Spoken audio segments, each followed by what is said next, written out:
Wake up, Rojo. I am on. Okay. Welcome to this episode of Twin Peaks where we are continuing our watch of the peaks and how they're twinning up.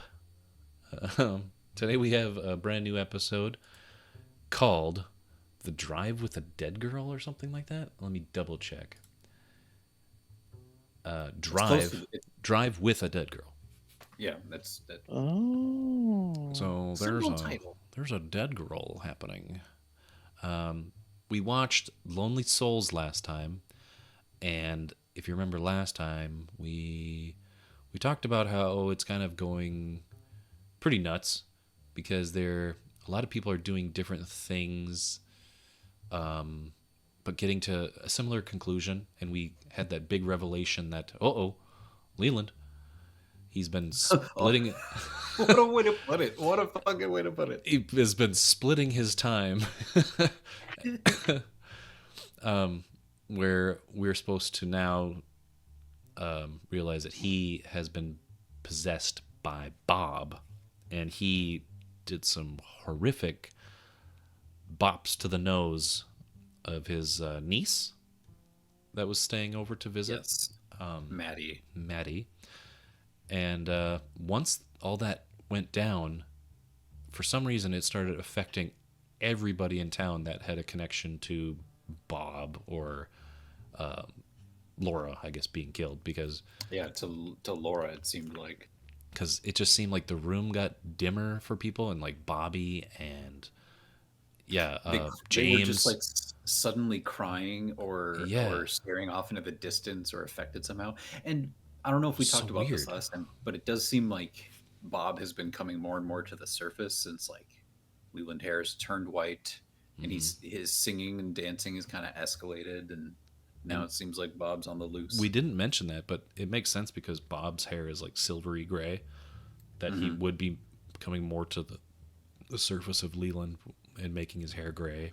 And his we did talk about it briefly, that the reasoning that Leland would sing and dance and cause a scene was maybe to subdue Bob's intentions, so he could like be completely out of the possession range or radius that he could be getting into Leland. So he would do these weird things and make a scene because he knew like, it's happening again. I have this compulsion or this, I have to go dance. I have to go sing a song. I have to say these weird jingles.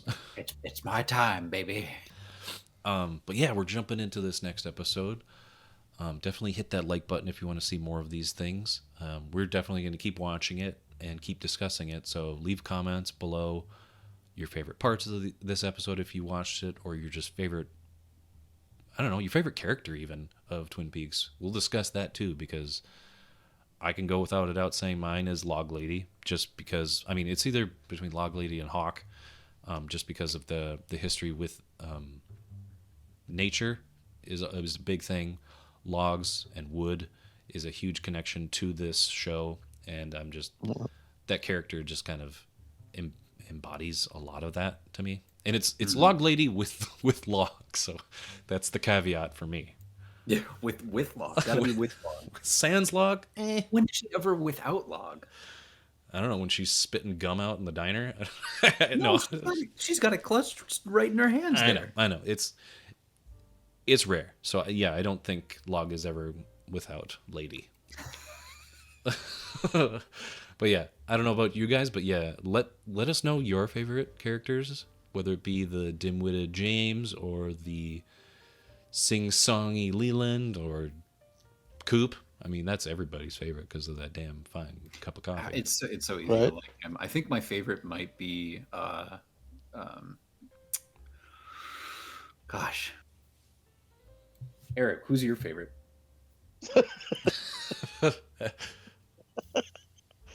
Pro tier deflection there. I know. Yeah, it's a tough one. Ooh, Major Briggs. Cool. I like Major Briggs. I could have guessed that, I think. Yeah, from what I know of what we talked about. Who do I like? Who's my favorite?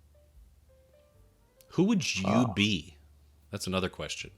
Well, Who would Eric would I be the be? old man Butler, like The almost dead guy giving thumbs up to people. Yeah. your milk will go cold. I'm sorry. Coming back That's from tough, thumbs dude. up like 3 different times. Yeah, I don't know. Is it a toss up or like what is like who's the contenders? I guess who's the tendies? Yeah, because I mean they're all. I mean, Log Lady's up there for me. Also, I like Coop a lot. Like Gordon Cole a lot. Let's say Gordon Cole. Oh shit, that's a good pick Throw too. Gordon Cole in the Good mix. pick. He was in the last 2 episodes, I think. Yeah. Hopefully that continues this episode. Yeah. Yeah, and I'm excited. So let's dive into Drive with a Dead Girl. A boom, boom, boom, boom, boom, boom, boom, boom.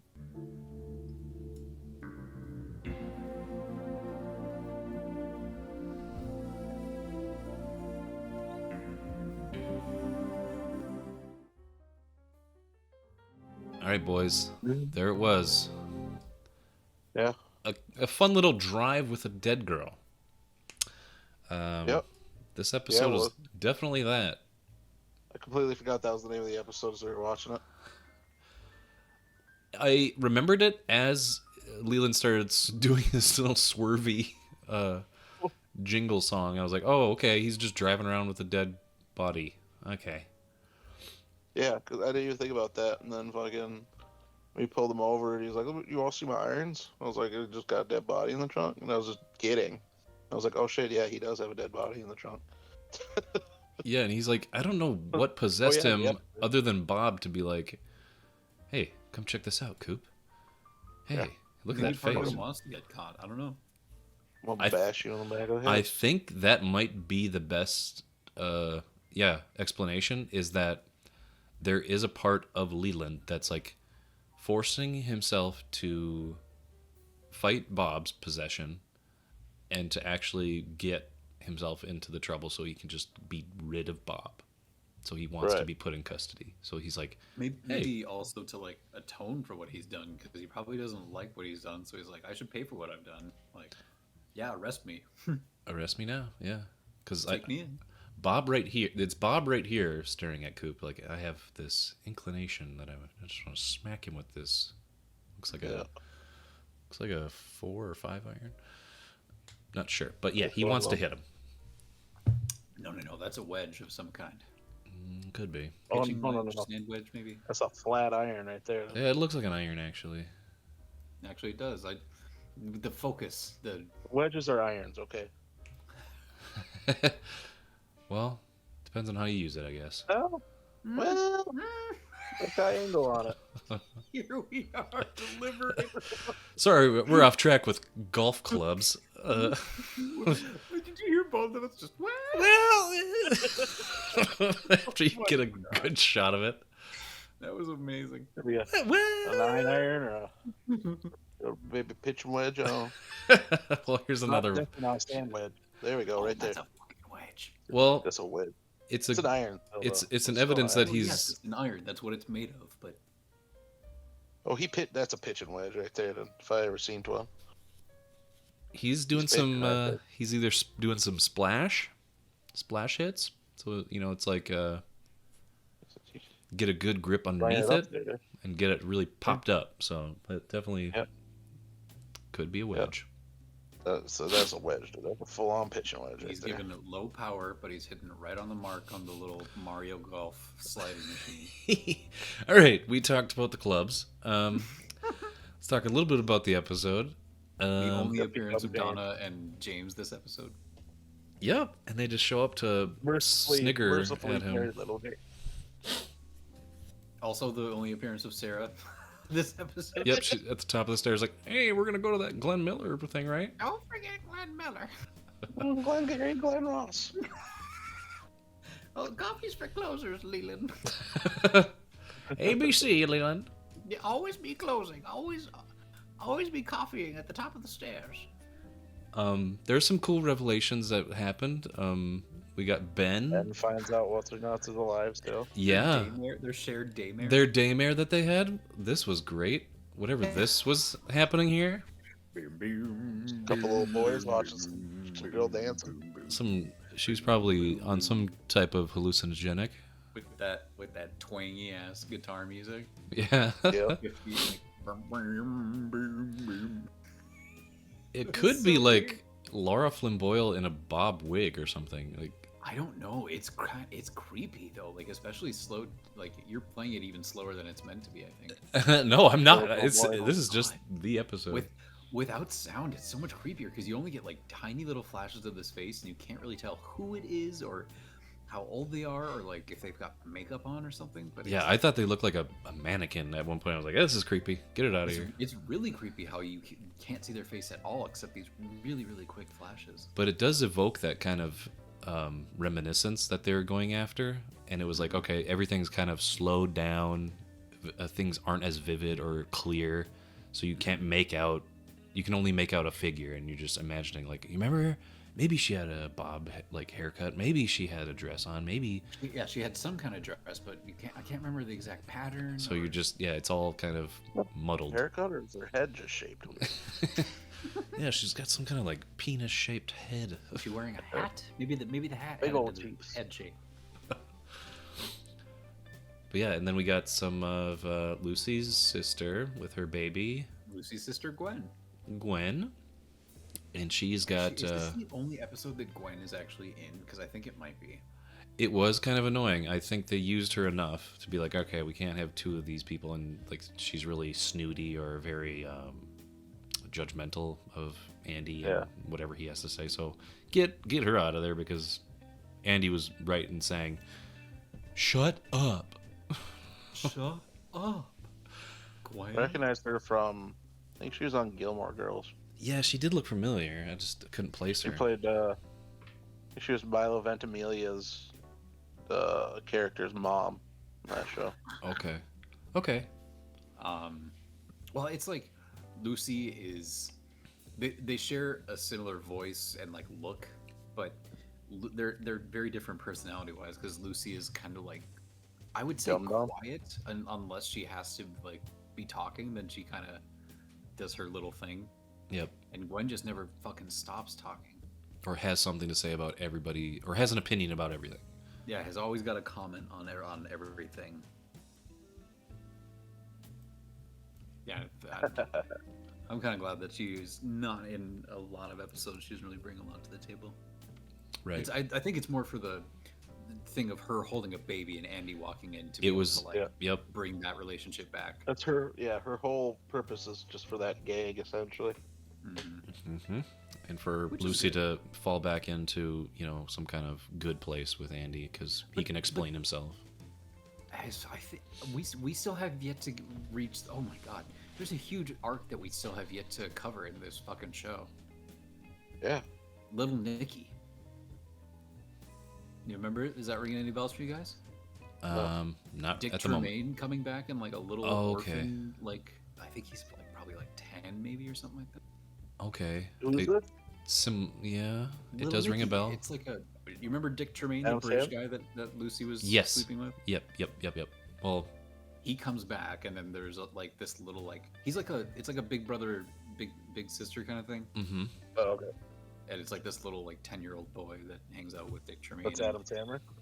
No, but it's like his name is Nicholas, but they call him Little Nicky, and like they're Andy and Dick Tremaine team up and they become friends over this thing. There's so much. Wow, I forgot about that. Like we still have that to fit in here. James's little. So, there are like 20-some episodes in this season. Yeah, there is. Yeah. It's a full season. We're almost to like 10 already. Yep.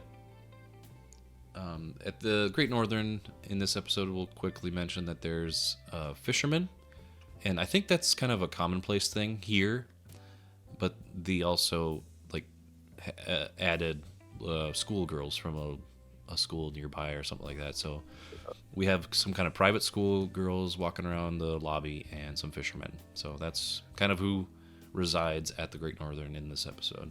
Well, see, I think yes, you're There's completely symbolism correct. there? I think that maybe it's just like, because there's also just like other people there who are not anything specific. They're just people, Yep. and it feels very much like just a normal ass day. There's like maybe no specific groups here. It's just a smattering of different groups, you know. That could And be. that helps Leland stand out more because there's a more plain background. Because if you had like Firefighter convention or something. yeah, or like all those seamen from the last one. something else weird going on, the audience might miss out on some of the nuances of Ray Wise going on here. Yeah, so they never played it thought- subtle. I've never thought to pay attention to who's staying at the Great Northern. I think you've been sleeping. You've been sleeping through a lot. When the I just mean interesting in stuff has been general. happening. I just mean in general. Okay. I understand, but You remember the But- seaman. but- You remember the You're seaman, honest. though. I remember the seamen, yeah. But even just the other Just- times I've watched this show, I've just never thought about it. you Okay. should, yeah. Been- You should watch the episodes that we've recorded, that Tyler and I have recorded with you sleeping in them, so you can hear our discussions and be like, that's right. Yep, there was like a That's cheerleading part of the one. fun, There is was, it's like a whole new world for me. I can go back and watch them.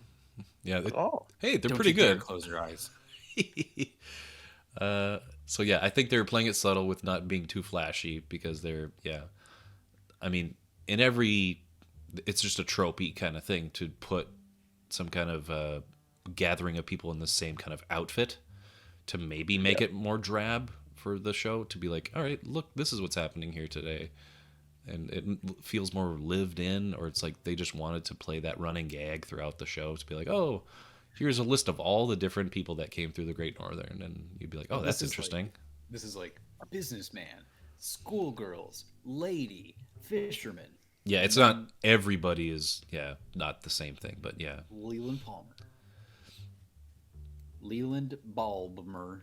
it's not like the seamen bouncing red balls, because it's usually the gimmick is a group of people wearing the same thing are doing a random act together. And it's like, why are they doing that? I wanna run through the halls of my high school. Yeah. Do you understand? Oh, hey, Doc. Good jump. Just jumping ahead here. Yeah, we had that interaction with Leland. Good Leland faces. Leland getting the news that Ben has been incarcerated or charged, or going to be charged for the murder of his daughter, and he's just Leland becoming a guild navigator from Dune.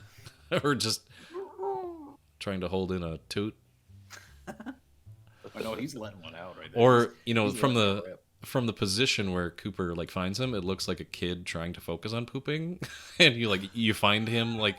You find kids in the weirdest places when they're doing their business, so it's like, oh, did I just walk in on him, focusing too hard on getting something out?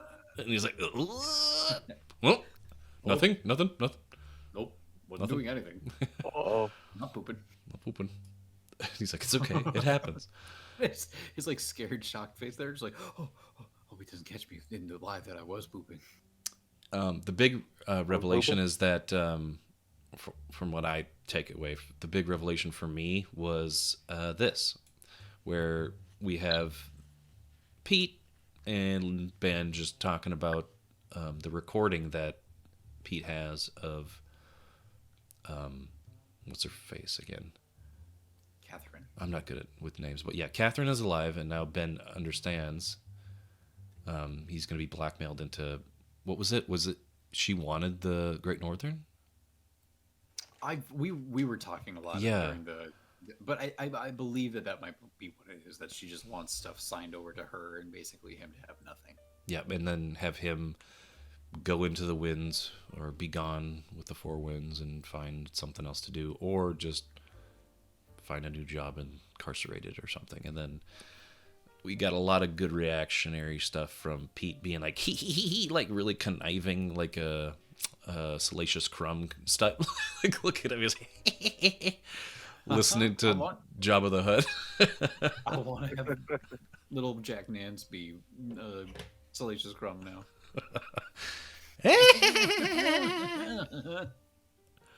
I'm Salacious Crumb. Oh, Jabba. of Jabba the Hutt. That was my favorite revelation because of his reaction. And you never see Pete kind of like that. Yeah, I actually wondered out loud. I was like, why is he enjoying this so much?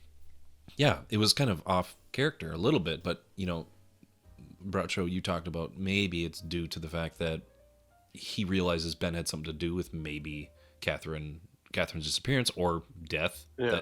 As far as he thinks, she's been dead. Yeah, he assumed she was dead. So he had one person to blame. Kind of was definitely Ben. I guess nobody else fit the bill, so he's just like, yeah, Ben did it because I hate Ben. This random ass cop that we never ever see again. Never been seen before, never seen again. I just want to tell you, stop that. Pokes his head in and it's just like, what? And then we have this scene again, going back quickly to the title of the episode, where driving 710, yep, with a dead girl. Yep. Which was it was a very interesting scene, and then kind of the quintessential scene of this whole episode. But yeah, overall, this episode was a bit mid, but I mean, I like the idea of driving around with the dead girl and Leland maybe trying to fight against Bob by getting himself in trouble, maybe. I like all the stuff that's directly relating to Leland. I like all this stuff that has Mike in it. Like, I thought this was a good episode for Mike stuff. Him just being like, Bob is near. Yeah, we talked a little bit about that. He kind of had like his revelation for people who are still trying to figure out exactly, like, wait, did Leland kill her, or did like Bob kill her, or what it might be, where he's talking about like Bob is near. Right. It kind of such a quick scene too. Keeps that mystery going a little bit. I don't know. Yeah, it's been made clear, but I don't know that it's like definitive right now. Exactly, or yeah, it's been made clear like who was responsible for it, like Leland, Bob, but maybe not like how that works necessarily. Yeah, and Mike's relationship to Bob, and like how you can hear him, and he's a constant presence around Mike, it seems. So whenever Mike is possessing this poor man, he's just like, Bob? Yeah, that's another reason why I feel like maybe Bob is coming out more and more, or like rising closer to the surface over time, or due to some like influence or external thing. But like Mike is so he's like a radar that they use, and when he comes around, like I just feel like he's getting more and more restless and more honed in on stuff because of Bob coming out more. Yep. Yeah, I agree.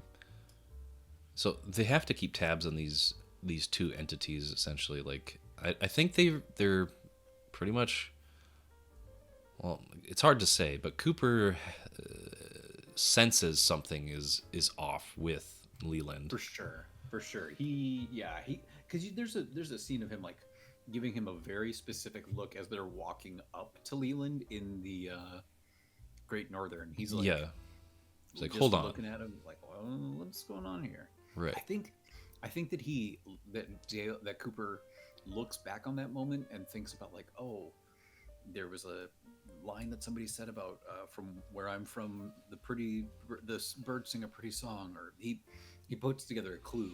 Mm-hmm. I think.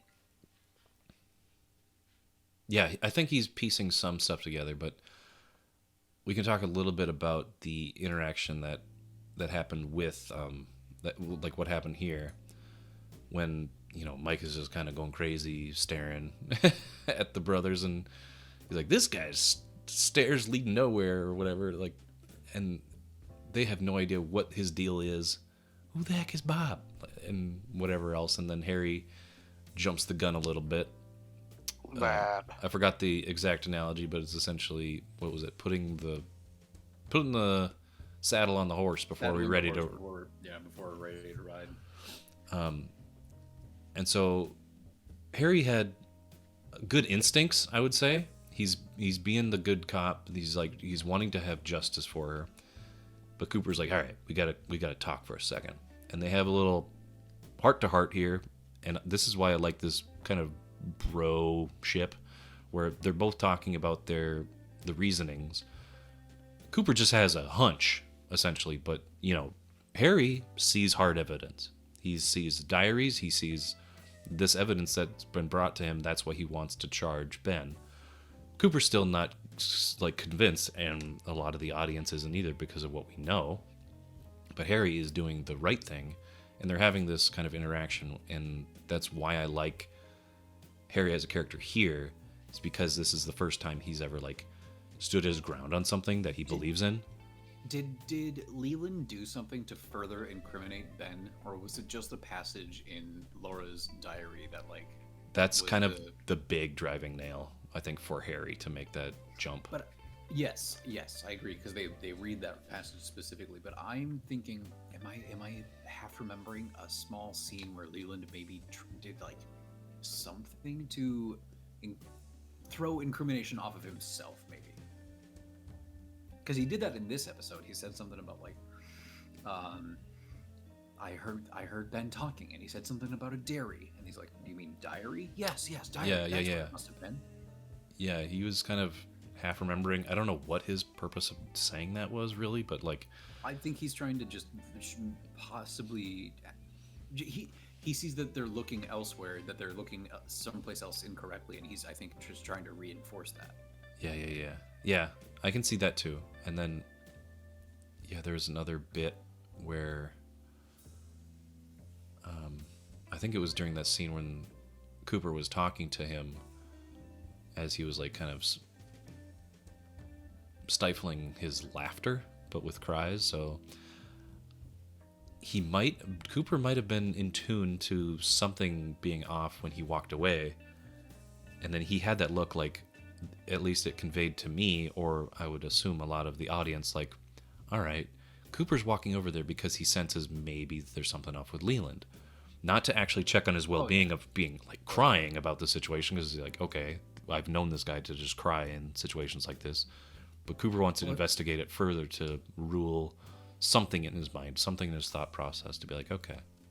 Yeah, even what Dale says when he goes over there is kind of weak. Yep. Is a weak reasoning for following up again. He's be sure to tell us if you remember anything else. It's dude, he's been a part of the investigation since day one. I think he understands how, if he remembers or comes across more information, he's going to share that with you. Right. And then, I think that's been established. And then that kind of, again, to your point, where he starts talking about the dairy, half remembering, was it dairy or something weird? But then, that was Harry's. Super weak. Well, that was also Harry's driving insight too. Was would it be diary? It wasn't Cooper that brought up the diary. It was Harry, because Harry thinks he has him dead to rights. Was it diary? Cooper didn't divulge anything, because he's kind of he holds things kind of close to his chest with dealing with the public, and only talks to his select group of people about the case. So he wouldn't kind of say, was it a diary, and let that slip to him. But now Leland obviously knows that they found a diary, and they're gonna convict Ben and all this other stuff. But yeah, that interaction and that dynamic that happened, kind of Leland maybe playing against the dynamic duo of Cooper and Harry, is kind of interesting to me. They might not play with that anymore, but in this episode, it worked for me, because I was okay, they're having a little spat, and we're supposed to think these guys are friends, and we want the best for Harry and his town. But we, as audience members, were all right, Coop is right, but also Harry is trying to do the good thing too. We might know that Cooper's right, but what the fuck does that mean? I know. If we're looking at this in a realistic sense, we're okay, Cooper's right. There's a dude that's possessed. How do you prove that in a court of law? How do you prosecute that? How do you... Exactly. How does this go down? And that's what he says here. You should listen.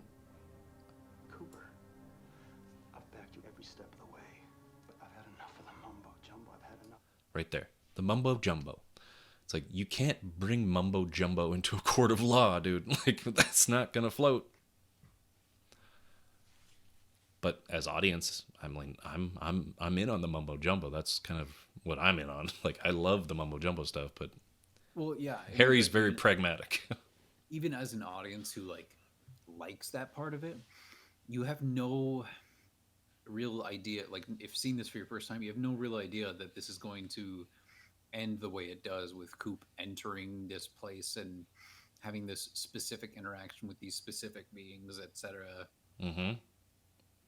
I mean, Harry probably knows of a lot of the crap that goes on. They're the guardians of the darkness that, you know, they keep the town safe and all this other stuff. And maybe that's just some kind of hogwash that he uses to indoctrinate the Bookhouse boys. But there is an element of that that's true. Maybe Harry doesn't believe it, but he kind of recites it as like his motto to, like, you know, the evildoers out there that want to make my town like bad or whatever. Yeah, I mean, I think that he probably believes it to a degree, but he probably sees it more as like the darkness out there being the drug trafficking across the border, one-eyed jacks, and the evil that men do, kind of thing, instead of like a out of conceptual evil. The mumbo jumbo evil that Dale believes in. Seems like Harry, and this, I mean this in the best way, seems like Harry has no way to conceive of the kind of mumbo jumbo that fucking Dale's gonna bring to the, because he's always just been like, wait, to bed? Yeah, to bed. What?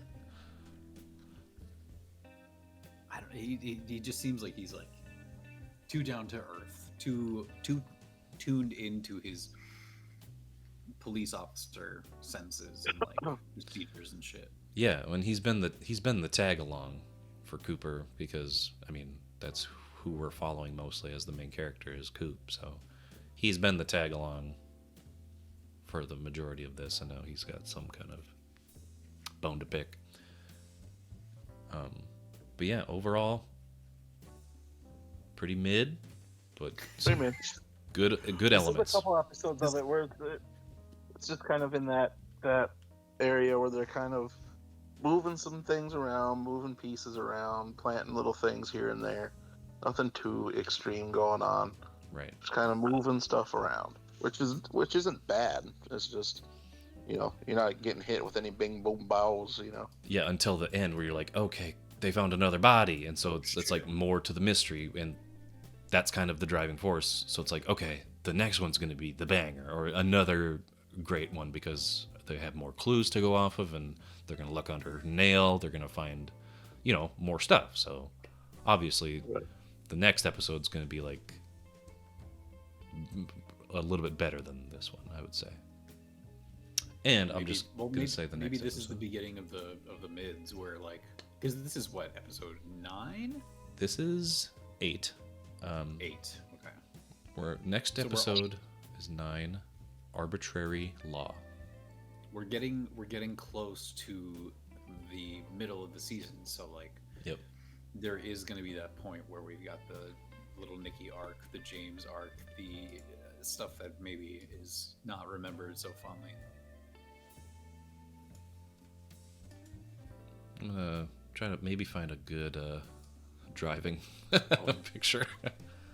710. Yep. So that was that episode. Make sure to look out for the next episode by hitting that bell. Be notified for when we drop these episodes. Make sure you comment on maybe discussions or topics we talked about. I'll reiterate again to leave your favorite character. We talked about ours at the beginning of this episode, so hit that like button for more content like this if you like this content. So yeah, thanks for watching, and we'll be back with more Twin Peaks. Goodbye. Goodbye.